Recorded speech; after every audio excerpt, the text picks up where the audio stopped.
Welcome back to your Yankee Chronicle. I'm your host, Abby Peel. Caitlin Barden is the Chief Clinical Officer at the Lake Sunapee Region VNA and Hospice, and I had a chance to talk to her about their hospice program. Hello, Caitlin. Hi.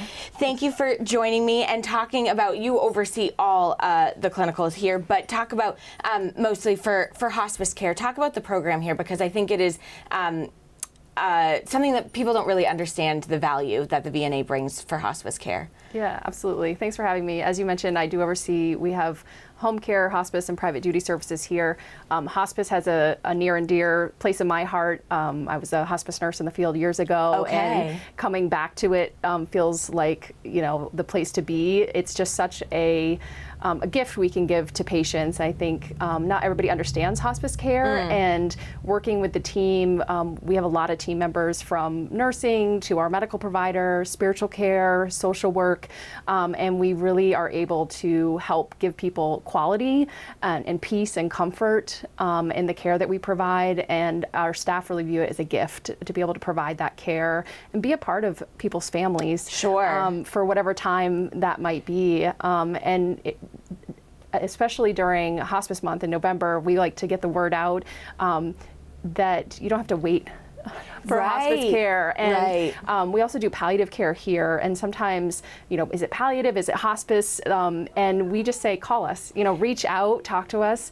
We can provide that expert guidance on where people are and what we have to offer, and our goal is always to try to be able to offer something. Sure. Whether it's a conversation, and start to build that relationship with people. Well, I think there are definitely people watching that think, okay, there's going to be an instance where today is the day you have to call for hospice care, but there's a lot of things that you can do, conversations with a partner, family member, and research, like you're saying, call the VNA and get the sense of what do you want your hospice care to look like, and that's stuff that you can walk them through. Absolutely, absolutely. And we hear that sometimes from people is when is that time, or they know somebody where maybe their time on hospice was short and they, you know, maybe feel nervous or scared about that, and we want to be able to provide that support, whether it's reaching out, maybe having a conversation with people's children or loved ones, and providing those answers for people about what hospice care looks like, and what we're able to do. Again, our goal is during that time for comfort and quality, and what does living life mean for that person,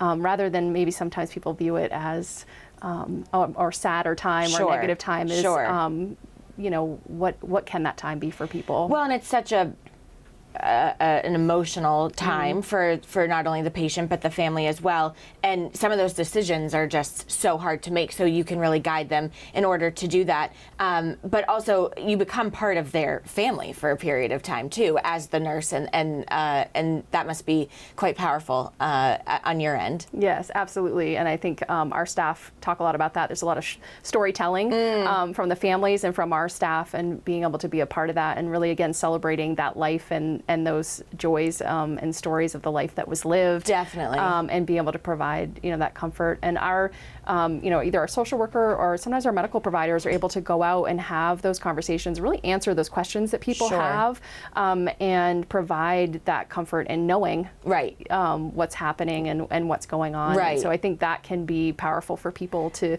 be able to get those answers. I love that. And another thing we've talked about in years past, but I always think is important to mention, is the hospice care doesn't end when the patient passes away. You offer a lot of support for the family after, and that must be just crucial to the work that you do. Yeah, so we offer for every family 13 months of bereavement services afterwards, and so either our spiritual care or social work, whoever's made that really connection with the family is able to reach out, provide either a visit in person or a phone support, and that can be really great to have that additional support and know that that connection with the VNA doesn't end. Absolutely. I would think as a family, you're obviously going through so much, and then all of a sudden it must feel like, well, you've been part of the family for so long, and you up and leave, and you're really saying that there's so much more that you can do for a period of time after to really help the family. Yeah, absolutely. Caitlin, it's always so fascinating to talk to this department here at the VNA, because I think that it's something that's so scary to people, but it really should be something that you